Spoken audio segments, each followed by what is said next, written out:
ஜனகி சந்தியா சீரியலில் நாளைக்கு ஒரு செம்ம பரபரப்பான எபிசோடு வந்திருக்கு. வியூஸ் சரியாக போக மாட்டேங்குது. நீங்கள் எவ்வளோக்கு பேர் பார்த்தாலும் லைக் பண்ணிட்டு பார்த்தீங்கன்னா எனக்கு பேச கொஞ்சம் மோட்டிவேட்டாக இருக்கும். ப்ளீஸ் சப்போர்ட் பண்ணுங்கள் ஃப்ரெண்ட்ஸ். மாயா வந்து சொல்கிறாங்க, டாடி இப்போ திடீர்னு சீனுவை கல்யாணம் பண்ணிக்கிட்டா அவங்க வந்து ஏற்றுப்பாங்களா, பிரச்சனை பண்ண மாட்டாங்களா அப்படின்னா. என்ன மாயா பேசுகிற நீ வெறும் காதலிக்கிறேன்னு சொன்னதுக்கே அவங்க யாரும் வந்து புரிஞ்சுக்கல. இதில் வந்து நீ சீனுவை தான் கல்யாணம் பண்ணிக்க போகிறேன்னு சொன்னால் இந்நேரம் உன்னை வீட்டை விட்டு அனுப்பி விட்டுருப்பாங்க. அது சரியாக வராது. நான் சொல்கிறத முதல்ல புரிஞ்சுக்க அப்படின்னு சொல்லிட்டு கல்யாணம் பண்ணிக்குப்போம். அதுக்கு அடுத்தது எதுவாக இருந்தாலும் நம்ம பார்த்துக்கலாம் அப்படின்னு நீ வா அப்படின்னு சொன்னோன்னே, இந்த பக்கம் மாயாவுக்கு கல்யாணங்கிறத வந்து குமார் வந்து விஷயத்த கேட்டுடுறாங்க. கரெக்டாக வந்து ஆனால் குமார் வந்து எதுவும் மாயா கிட்ட கேட்காம அந்த பக்கம் ஓரமாக தூண் பின்னாடி இருந்து பார்த்துக்கிட்டு இருக்காப்புல. கல்யாணத்துக்கு அட்வான்ஸ் வந்து 5000 காசு கொடுக்குறாங்க. கொடுத்துட்டு ரிஜிஸ்டர் வந்து நோட் பண்ணிக்கிட்டு அந்த ஸ்லிப்பு வாங்கிடுறாங்க. வாங்கினதுக்கப்புறமேட்டுக்கு, டாடி நான் நினச்சி கூட பார்க்கல வந்து இப்படி என் கல்யாணம் நடக்கும் அப்படின்னு குமார் டக்குன்னு வந்துடுறாங்க. என்னம்மாயா சீனுவுக்கும் உனக்கும் கல்யாணம் எனக்கு கிட்ட சொல்லவே இல்லை பார்த்தியா? அண்ணா எப்போ எனக்கே இப்போ தானே அப்பா சொன்னார், அதனால தான் எனக்கு தெரில அப்படின்னோடனே, அப்படி இந்த கல்யாணத்தை நீ முதலையே பண்ணியிருக்கீங்க தான் வந்து எந்த பிரச்சனையும் வந்திருக்காதுல்ல அப்படின்னோடனே, ஓ இதுதான் யாரும்மா இவர் தான் குமார் எங்கிற சீனுக்கும் எனக்கும் ஏற்கனவே கல்யாணம் ஏற்பாடு பண்ணார் அப்படியா? ஓ அந்தளவுக்கு போயிருக்கா? ஆமாம் டாடி அப்படின்னதுக்கு, நீ முதலையே அதை தான் செஞ்சுருக்கணும். பரவாயில்ல நாளைக்கு பண்ணிக்கலாம் அப்படின்னு வந்து எதுவாக இருந்தாலும் நடக்கிறத வந்து நடக்கட்டும். அவர் வந்து என்ன தான் ஏற்றுக்கல, பார்ப்போம். நீங்கள் 2 பேரும் கல்யாணம் பண்ணிட்டு வந்தால் அவங்க ஏற்றுப்பாங்களான்னு. எனக்கு என்னமோ ஏற்றுக்க மாட்டாங்கன்னு தான் தோணுது.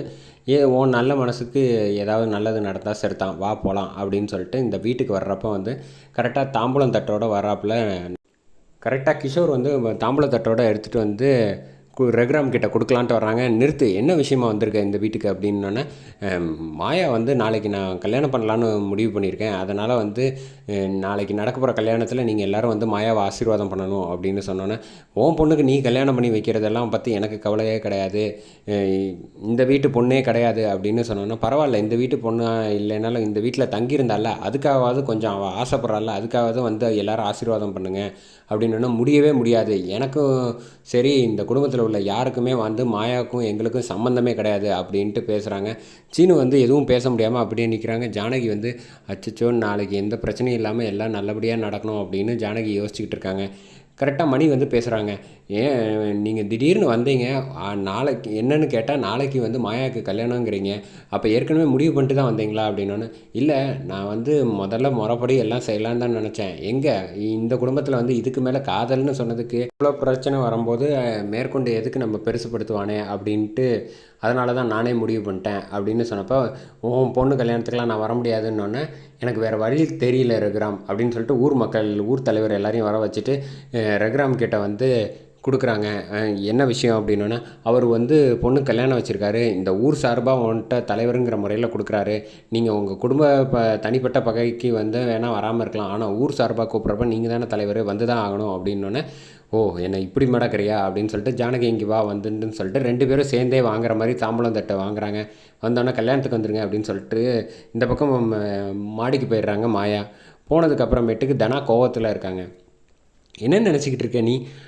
என்கிட்ட ஒரு வார்த்தை கூட சொல்லலை, நீ மாட்டுக்கு இஷ்டத்துக்கு எப்போ நீ வந்து லவ் பண்ண எனக்கு ஒன்றுமே தெரியலையே, என்னை வந்து கூட பிறந்த தங்கச்சி மாதிரி நீ நினைக்கவே இல்லைல்ல அப்படின்னு சொல்கிறாங்க. நீ கூட தான் மறைச்ச, நான் மறைச்சேன்னா ஒரு காரணம் இருக்குது, என்னால் சொல்ல முடியல, ஆனால் நீ சொல்லியிருக்கலாம்ல, என்ன கேட்ட மாதிரியே நீயும் சொல்லியிருக்கணும்ல, அப்போ ஏன் சொல்லாமல் இருந்த அப்படின்னு கேட்குறாங்க. இந்த ஊரில் என்னையும் மாமாவையும் தவிர வேறு யாரையுமே நீ லவ் பண்ணலையே, அப்போ வந்து நீ மாமாவை தான் லவ் பண்ணுறியான்னு சீனு பக்கத்தில் இருக்கப்போ கேட்டோன்னா தூக்கி வாரி போடுது மாயாக்கு. ஏன் என்கிட்ட சொல்லவே மாட்டேங்கிற? ஒருவேளை அந்த புவனேஸ்வரி சார்ஜர் கொடுத்தானே அதனால் அவங்க தம்பியை லவ் பண்ண ஆரம்பிச்சா? சேச்சா, ஒரு சார்ஜர் இருக்கலாமல் நான் இப்படி இருப்பேன், அதெல்லாம் கிடையாது, அப்புறம் ஏன் சொல்ல மாட்டேங்கிற? என்னை தங்கச்சியாக நினச்சி ஆசையாக கேட்குறேன்ல சொல்லு அப்படின்னோடனே, இல்லை தெரியக்கூடாது, உனக்கு தெரிஞ்சிருச்சுன்னா மேற்கொண்டு பெரிய பிரச்சனை வரும், அதனால் வந்து உனக்கும் சஸ்பென்ஸாக இருக்கிறது தான் நல்லது அப்படின்னு சொல்லிட்டு போயிடுறாங்க. ஆமாம், எப்படியாவது அந்த ஆளை கண்டுபிடிச்சி நம்ம வந்து உண்டு இல்லைன்னு பண்ணணும், சரியா அப்படின்னு சொன்னால் சரின்னு நம்ம தலையாட்டிட்டு இந்த பக்கம் போயிடுறாங்க. போனதுக்கப்புறம் ராத்திரி வந்து பேசுகிறாங்க.